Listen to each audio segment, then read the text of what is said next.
que toi, Seigneur, il n'y a que toi. Il n'y a que toi, Seigneur, il n'y a que toi. Il n'y a que toi, Katanzambe, il n'y a que toi.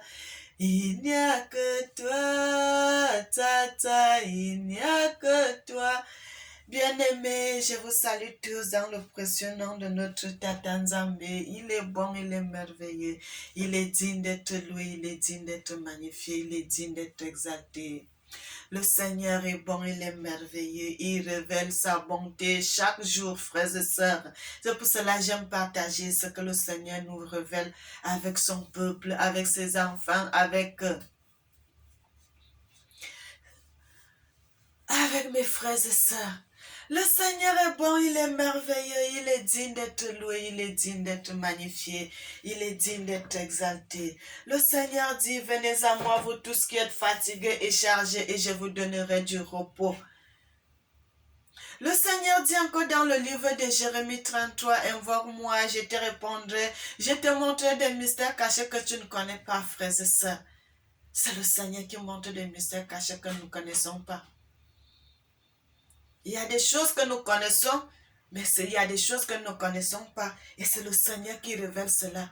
Frères et sœurs, je voulais partager quelque chose avec vous aujourd'hui. Que le Seigneur, je ne sais pas si j'avais déjà fait ça dans les vidéos, mais le Seigneur m'a toujours fait penser à ça.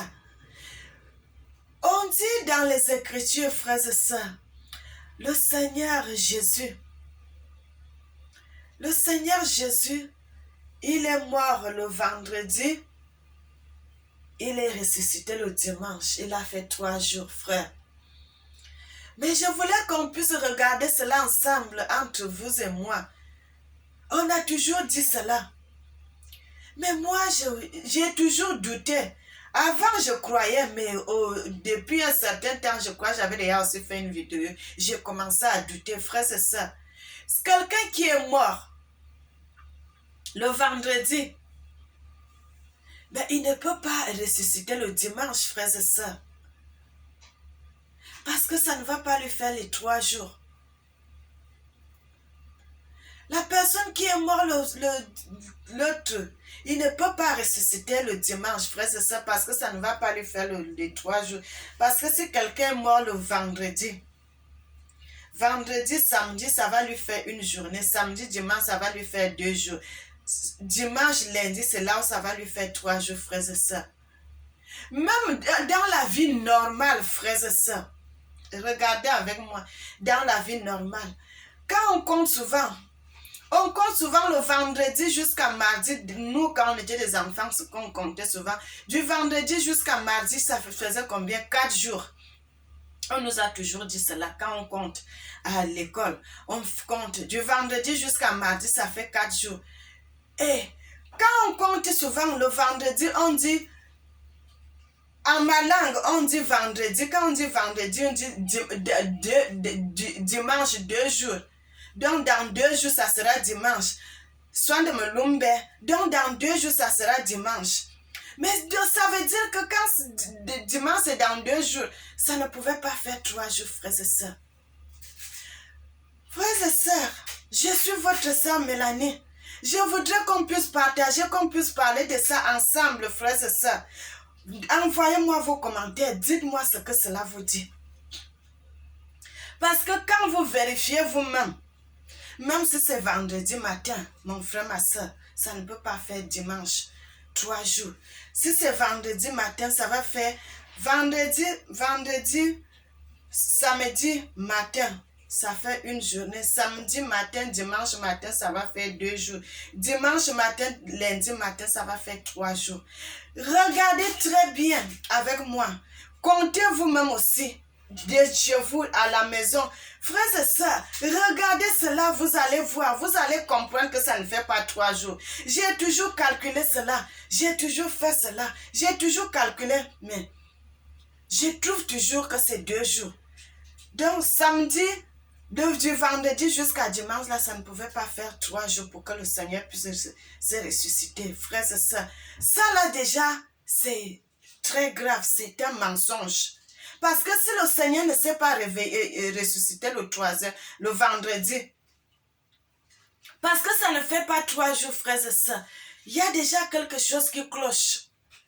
Deuxièmement, on nous dit, les femmes sont parties pour laver le corps. Frères et sœurs, vous savez que ça soit partout en Afrique.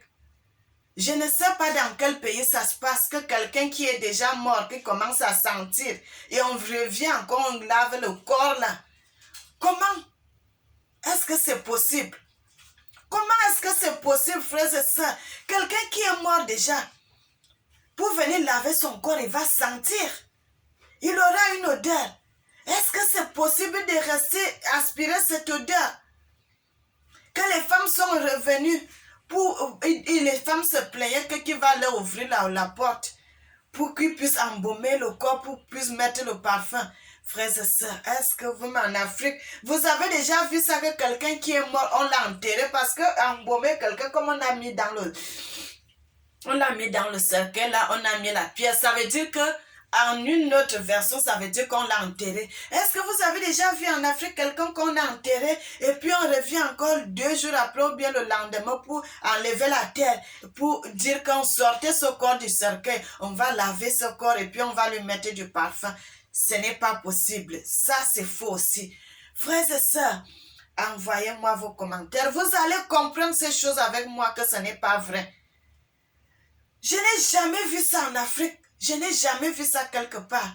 Même en Europe, quelqu'un qu'on est allé mettre dans le cercueil, qu'on a enterré, on ne revient pas le lendemain ou bien après 2 jours pour enlever le corps, on va mettre le parfum. Pourquoi on n'a pas mis le parfum avant qu'on puisse mettre cette personne dans le cercueil? Ça, c'est déjà encore quelque chose de pas vrai. Ça, vérifiez aussi, frères et sœurs. Vous allez trouver que je n'ai pas trouvé un peuple qui fait ça. Parce que nous, notre Tata Nzambe nous a dit, quand quelqu'un va mourir, vous allez creuser la terre, vous allez enterrer cette personne. Et déjà, frères et sœurs, est-ce que vous savez que ce que nous faisons en Afrique, nous, quand quelqu'un meurt, on va prendre le corps, on va mettre à la morgue. C'est une très grave erreur. C'est une très grave erreur. Le Seigneur même jusqu'à dire que c'est une abomination, parce que le Seigneur a dit, lorsque quelqu'un mourra, nous n'avons pas à garder ce corps. Frères et sœurs, le Seigneur dit, c'est pour cela que nous avons des problèmes en Afrique. Parce que nous avons changé la loi de Dieu. Nous avons pris les choses qui viennent d'ailleurs. Nous allons, quelqu'un qui était avec vous, les gens et la personne était malade. Les gens ne s'occupaient pas de cette personne. Les gens ne prenaient pas soin de toi. Les gens ne prenaient pas soin du tout. Mais quand la personne meurt, vous allez voir, c'est là où les gens qui avaient de l'argent commencent à sortir de l'argent. Ils viennent se vanter à quelqu'un qui est mort. Pour prendre les éloges, pour prendre ceci, vous allez prendre le corps, vous allez garder. Le Seigneur dit, quand quelqu'un mourra, le matin,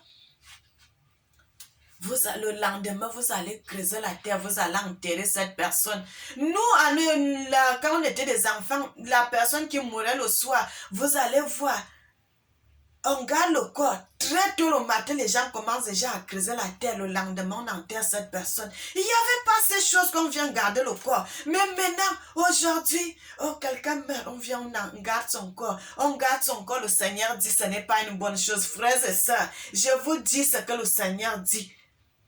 Ce n'est pas bon de garder le corps de quelqu'un quand quelqu'un meurt. Quand quelqu'un meurt, vous devez prendre le corps. Le lendemain, si la personne meurt le matin, dans la soirée, on enterre cette personne. Il n'y a pas à garder le corps. Vous allez faire quoi de ce corps? Le Seigneur dit c'est une abomination. C'est une abomination, ce n'est pas bon. Oh, frères et sœurs. Le Seigneur dit, mon peuple périt parce qu'il lui manque la connaissance. Parce qu'il lui manque la connaissance. Le manque de sagesse n'est pas bon pour les gens. Frère, je vous révèle cela aujourd'hui. Ce qui est caché pour Dieu et ce qui est révélé pour nous. Commençons à prendre conscience de ne plus garder le corps. Frères et sœurs, de ne plus garder le corps.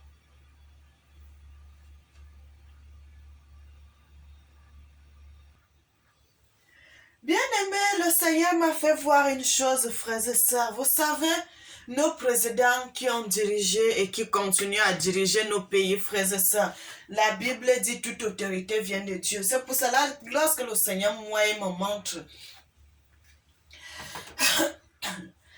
la vie et le nom d'un président ou d'un pays, frères et sœurs, moi, j'aime toujours faire les vidéos. Parce que quoi? Le Seigneur, c'est Dieu, lui qui est Dieu, qui a mis le nom de ce président dans les Écritures. Pourquoi moi, je veux m'interposer aujourd'hui, là même si le Seigneur me montre, je ne veux pas montrer le visage de ce président, je ne veux pas parler de la vie de ce président, non, frères et sœurs, je ne veux pas entrer dans ces choses parce que le Seigneur dit toute autorité vient de lui. Toute autorité vient de Dieu, frères et sœurs. Un président que le Seigneur a codé son nom dans les Écritures, je ne peux que parler de lui. Je ne peux que parler de lui. Nos présidents, ils ne font pas seulement ce qui est mauvais, ils font aussi des bonnes choses en Afrique. Ils font aussi des bonnes choses. Donc je ne vois pas pourquoi je ne vais pas parler du nom d'un président quand le Seigneur me montre la vie d'un président et son nom dans les Écritures. C'est le Seigneur qui a codé son nom et je dois parler parce que ça soit un ministre, que ça soit un directeur général, que ça soit un grand homme, le Seigneur a codé son nom dans les Écritures. Donc moi je dois parler de ça. Frères et sœurs, c'est pour donner honneur à nos présidents. C'est pour donner honneur, lui, Dieu, il a donné honneur à cet homme. Ce n'est pas n'importe qui se lève un matin et devient président, frères et sœurs. Si le Seigneur ne t'a pas choisi, si le Seigneur ne t'a pas choisi, vous avez vu, il y a des gens qui ont fait la politique, ils ne sont jamais parvenus à être président. Mais si le Seigneur t'a choisi de devenir président, frère, c'est une grâce. C'est une grâce. Quel que soit le passage que tu as fait, quel que soit ce que tu as fait pour devenir président, c'est le Seigneur qui t'a choisi. Et c'est pour cela, moi, j'aime parler. Moi, j'aime donner la valeur à nos présidents. Moi, j'aime donner la valeur. Parce que Dieu déjà l'a donné la valeur. Je ne vois pas pourquoi moi aussi, je ne dois pas donner la valeur à ce président. Le Seigneur nous a fait voir le président Sassou Nguesso, qui est président du Congo-Brazza aujourd'hui. Le Seigneur m'avait fait voir son nom dans les Écritures, frères et sœurs. Le Seigneur parle Brazzaville et le Seigneur parle aussi du Congo-Brazza. Pourquoi je ne parlerai pas de ça, frères et sœurs? Nous devons être contents, nous devons être fiers de ce que le Seigneur parle, de ce que le Seigneur nous révèle. Le Seigneur dit, toute autorité vient de lui. Vous savez, nos dirigeants là, c'est parce qu'ils sont têtus. Vous savez, les dirigeants, parce qu'ils sont têtus, ne veulent pas. Parce que si les dirigeants étaient les gens qui réfléchissaient bien, pas qu'ils ne réfléchissent bien, mais réfléchissent du côté de faire la volonté de Dieu. Nos pays n'allaient pas être dans la souffrance de certaines choses. Parce que si un président devient président et qu'il prend la Bible en main, il commence à lire la Bible, il commence à faire les préceptes qui sont dans la Bible, mon frère, ma soeur, ce pays, ce peuple sera dans la paix. Ce peuple sera dans la paix. C'est ce que nos présidents doivent faire. Parce que tous les noms de nos présidents sont dans la Bible. Dans les Écritures, le Seigneur a codé tous les présidents, leurs noms dans la Bible. Et il y en a beaucoup de noms aussi que les présidents qui vont diriger les pays. Frères et sœurs, le Seigneur m'a même fait découvrir le président qui va diriger le Cameroun. Après, quand le président Paul Biya ne sera plus là, le Seigneur m'avait fait voir même jusqu'à le visage de cette personne qui va diriger le Cameroun. Frère, toute autorité vient de Dieu. Je n'ai rien fait pour découvrir ces choses, c'est le Seigneur, frères et sœurs. Parce que je m'humilie devant le Seigneur. Parce que je m'humilie devant le Seigneur, je me mets à genoux devant cet homme. Je soulève que les mains. Ce n'est que lui. Toute autorité, c'est lui qui a ça. C'est Dieu qui a l'autorité. C'est lui qui a toutes choses. Et si le Seigneur choisit une personne, il met le sceptre, il met le sceau sur lui. Que non, cet homme va diriger mon pays. Que vous montez, que vous descendez, frères et sœurs, cet homme-là va diriger le pays. Et aujourd'hui, nous allons voir l'histoire du président Sassou Nguesso. Il dit, mon fils, je vais vous donner le passage, mais je vais d'abord lire les Écritures, frères et sœurs. Il dit, son nom est codé dans les Écritures. Toute autorité vient de Dieu depuis la fondation. Mon fils, garde mes paroles et conserve avec soin mes commandements. Et là, tu resteras en vie. Mon fils, observe les commandements de ton frère, de ton père et n'abandonne pas la loi de ta mère. Qui aime la discipline aime la connaissance, mais qui est le blâme est dépourvu de sens.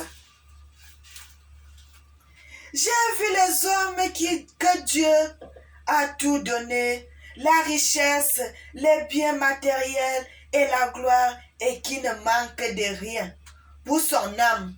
En tout, mais il se montre toujours rempli de désirs, et pourtant Dieu l'a tout permis et qu'il ne manque de rien. J'ai vu les hommes qui ont tout, que le Seigneur a tout donné. Mais ces hommes sont toujours dans le désir, frères et sœurs. Ils sont toujours dans le désir. Lorsque le Seigneur te fait, tu deviens président, mon frère, ma soeur. Quel est le pays que tu ne vas pas aller? Tu peux aller dans tous les pays du monde, si tu veux. Mais tu vas toujours trouver ces gens. Ils ont toujours le désir. Ils en veulent toujours plus. Ils en veulent toujours plus. Ils en veulent toujours plus, mon frère, ma soeur. Tu es déjà président. Tu as déjà tout. Mais le plus que tu veux encore, pour faire quoi avec? Qu'est-ce que tu vas faire avec le plus que tu veux? Être président, c'est le dernier diplôme. C'est le dernier trône. C'est le dernier. Tu veux encore beaucoup de choses sur terre. Pourquoi? C'est maintenant de chercher la volonté de Dieu pour dire merci à Dieu de t'avoir choisi pour devenir président. Un président qui devient président, même si il a les frères, il a les sœurs, il a les cousins, il a les neveux. Pourquoi le Seigneur n'a pas choisi tous ces membres de sa famille pour qu'ils deviennent président? Non, le Seigneur l'a choisi lui. Le Seigneur t'a choisi toi. Mais pourquoi tu veux toujours en voir plus? Tu veux avoir plus. Le plus là, qu'est-ce que tu vas faire avec? Tu ne peux plus rien faire avec parce que le Seigneur t'a déjà tout donné. Le désir que tu as encore, le désir d'avoir toujours plus, mon frère, ma soeur, ça ne sert plus à rien. Le Seigneur t'a mis dans le dernier échelon. Dans le dernier échelon.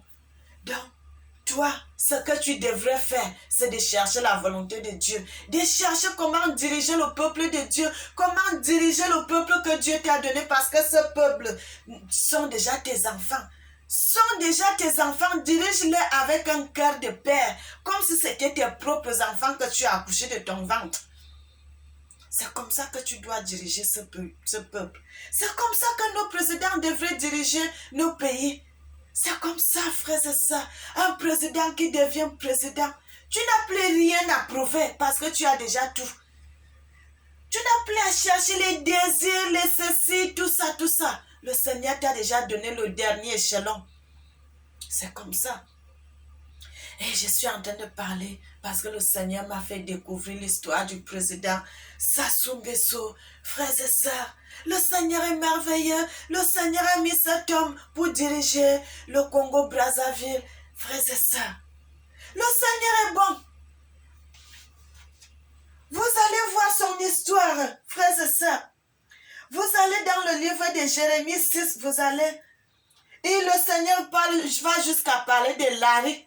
Les Lari, vous savez, au Congo-Brazza, il y a les gens là-bas, on les appelle les Lari. Le Seigneur parle aussi de Lari.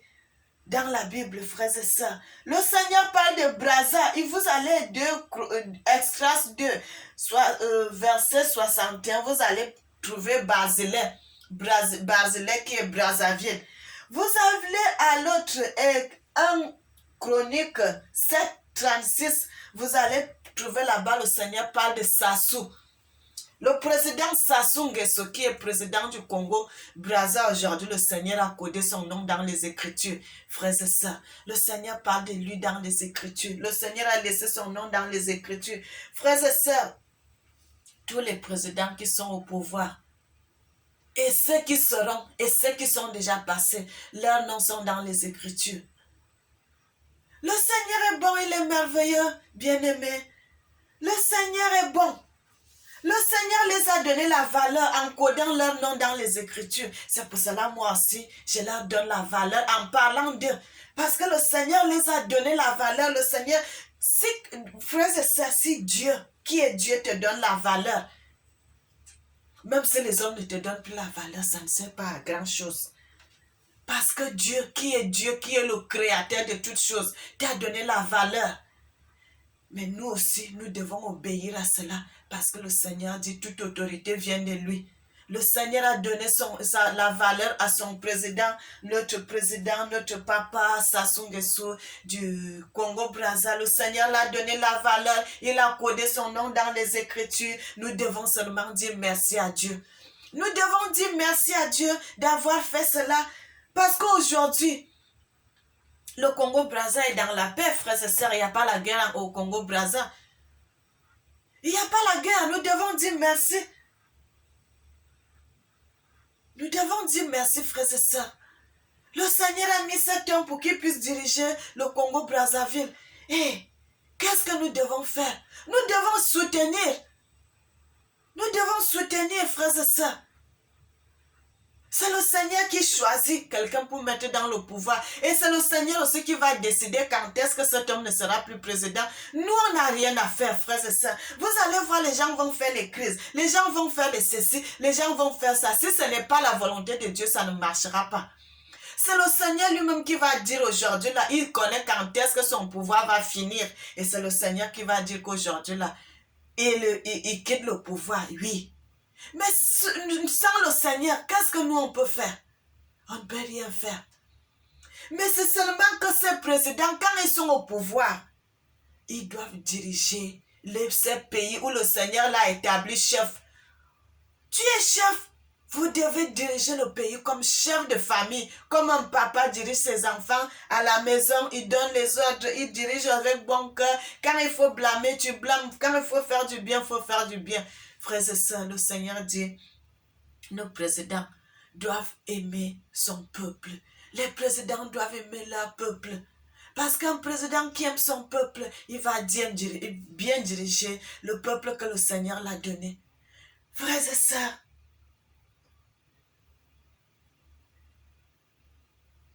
quand vous allez dans le livre de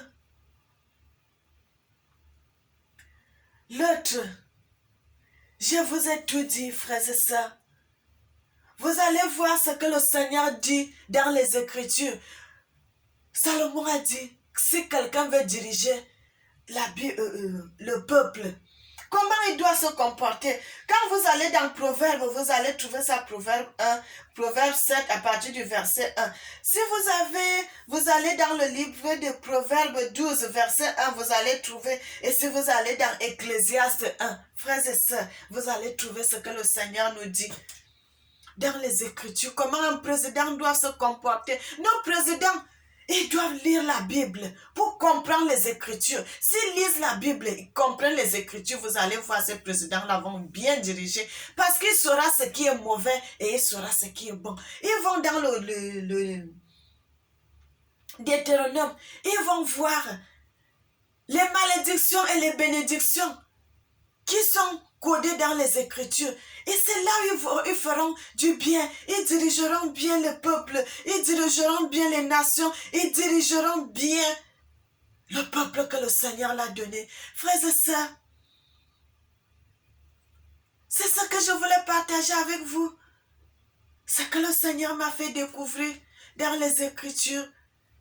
concernant la vie de notre papa, le président du Congo-Brazzaville, frères et sœurs, que le Seigneur avait codé son nom dans les Écritures. Frère, le Seigneur est merveilleux. Il est digne d'être loué. Il est digne d'être magnifié. Il est digne d'être exalté. C'est le Seigneur qui choisit ses présidents, les gens qui doivent diriger. C'est le Seigneur seul qui peut faire cela. C'est le Seigneur qui fait cela, frères et sœurs. Donc moi, je suis là. Je salue mes frères du Congo-Brazzaville, de partout dans le monde. Où ils sont. De partout. Le Seigneur a codé le nom de leur pays. Le Seigneur a codé le nom de leur président dans les Écritures, frères et sœurs. Bien-aimés, le Seigneur est bon, il est merveilleux. Il est digne d'être loué, il est digne d'être magnifié, il est digne d'être exalté. Je salue le président, je salue sa famille, je salue mes frères et sœurs. C'est le Seigneur qui sait quand il fait ces choses. C'est le Seigneur qui a laissé le nom du président dans les Écritures. Moi, je ne fais que parler, frères et sœurs. Je n'ai rien fait parce que c'est déjà dans les Écritures. Le Seigneur m'a fait seulement voir cela et comprendre. Bien-aimés, soyez bénis, soyez bénis, soyez bénis, soyez bénis. Le Seigneur dit ce qui est caché est pour lui et ce qui est révélé est pour nous, son peuple. Soyez bénis et que le Seigneur vous garde. Likez, envoyez vos commentaires, abonnez-vous, frères et sœurs. Que le Seigneur vous garde, que le Seigneur vous protège. Bon dimanche à tous.